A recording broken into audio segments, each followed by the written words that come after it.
જય દ્વારકાધીશ મિત્રો, હું અત્યારે છે ને તમને વાત તો કરી હતી દયાળ ગામમાં છું.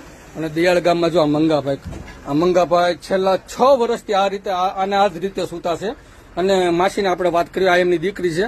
માસી, આ તમારા ઘરવાળા છે એને શું તકલીફ છે? મગજ દુખે એમ કે હે? મગજ દુખે એમ. મગજ દુખે એમ, બરોબર. એમાં તમે શું કઈ કહેતા હતા ને, દોરા ધાગા ને એવું કરતો? દાણા ને એવું દોરાય પણ કઈ કેતા નહીં માતાજીને ગવામાં. બરોબર.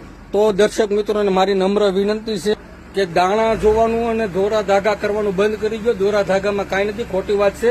તો એક સારામાં સારા ડોક્ટર અત્યારે તળાજા આપણે સરકારી હોસ્પિટલમાં, CSC હોસ્પિટલમાં માનસંગભાઈ ડોડિયા સાહેબ કરીને આવેલા છે. એ જે મગજના સારામાં સારા ડોક્ટર છે. તો આપણે મગજના ડોક્ટર પાસે સાયક્રિયાટિક ડોક્ટર છે ને એની પાછળ લઈ જવા છે. તો આપણે અત્યારે છે ને દોરા ધાગા ને એમાં કાંઈ ન કે એ બધું ખોટું છે, એ બધું જોવાય નહીં, બધું ખોટું છે. તો આપણે એને છે ને દવા લેવા લઈ જાવી. આપણે મગજના ડોક્ટર છે, સાયક્રિયાટિક ડોક્ટર.